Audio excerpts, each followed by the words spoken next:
श्रीराम। आज संपूर्ण भारतातच नव्हे तर संपूर्ण जगभरामध्ये हा राम जन्मोत्सवासारखा हा सोहळा या ठिकाणी संपन्न होत आहे।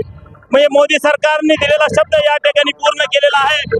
या संपूर्ण देशामध्ये हिंदू राष्ट्र म्हणून या ठिकाणी या राम मंदिराच्या माध्यमातून या ठिकाणी आपल्याला दिसून येत आहे। निश्चित या राम मंदिरामुळे सर्व समाज आणि सर्व हिंदू धर्म एक झालेला आहे आणि या देशामध्ये रामराज्य आल्याशिवाय राहणार नाही। हिंदू जनतेला काय संदेश द्याल?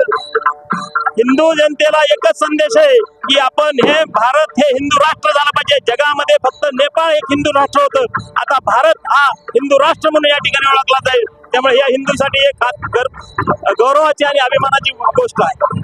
प्रभू श्रीरामाचे विचार आचरणात हिंदूंनी आणले पाहिजे, याबद्दल आपण काय सांगाल? निश्चित प्रभू रामचंद्र हे मर्यादा पुरुषोत्तम एकवचनी होते, त्यामुळे निश्चित रामराज्य आल्यानंतर या ठिकाणी हा सर्व बदल दिसून येईल आणि प्रभू रामचंद्राचे विचार आणि आचार या ठिकाणी निश्चित सर्व जनमानसामध्ये रुजवेल एवढीच या ठिकाणी आशा आहे, अपेक्षा आहे। आम्ही भाग्यवान आहेत, आमच्या पूर्वजांनी मंदिर पडलेलं बघितलं आणि खरंच बरं का या जन्मी याची डेही याची डोळा आम्हाला या ठिकाणी राम मंदिर झालेलं पाहायला मिळालंय।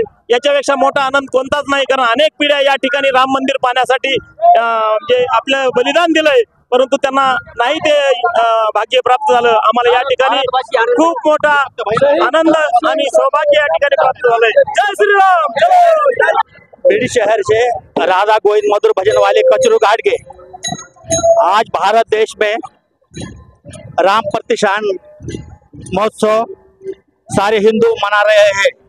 उसके याद में मैं एक भजन गा रहा हूँ। रामा रामा रटते रटते बीती रे उमरिया, रघुकुल नंदन कब आओगे, गरीबी की झोपड़िया। रामा रामा रटते रटते बीती रे उमरिया, दया क्या ये कम है जो घनश्याम प्यारे, जो चरणों में तेरे ठिकाना मिला है। बड़े भाग्यशाली है वो तेरे बंदे, जिन्हें आप सा दिल लगाना मिला है।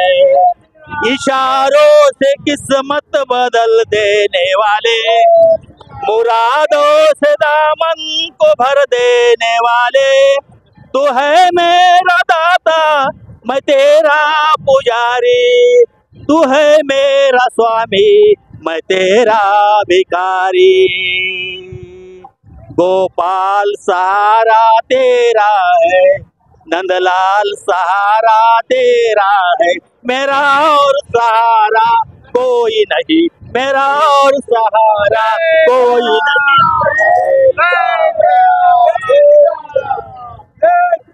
या ठिकाणी आपण पाहतोय बीड शहरामध्ये अत्यंत आनंदात आपल्याला ही पदयात्रा पाहायला मिळते आणि प्रभू श्रीरामाची आज अयोध्येमध्ये प्राण प्रतिष्ठा होते आणि त्यानिमित्त संपूर्ण भारतभर आणि जगभरामध्ये हा आनंद उत्सव लहान थोरांपासून आपण साजरा करताना पाहतोय आणि या आनंद उत्सवामध्ये सर्व रामभक्त सहभागी झालेले आपल्याला पाहायला मिळत आहेत।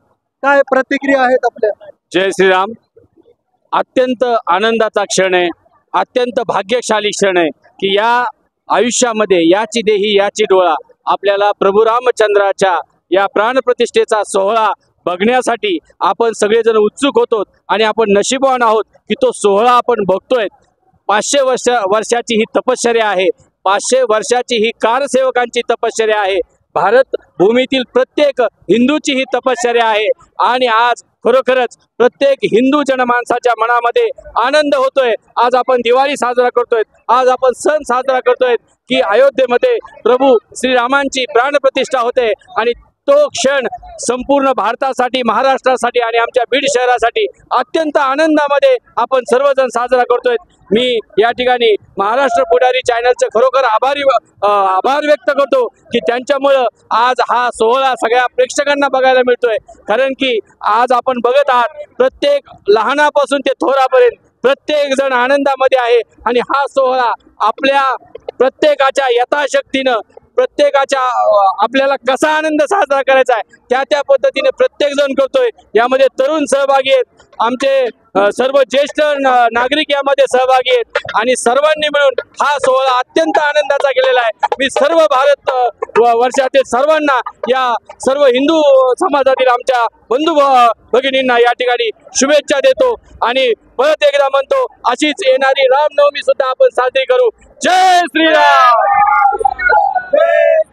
प्रभू श्रीरामाचे विचार सर्व राम भक्तांमध्ये आणि हिंदूंमध्ये रुजले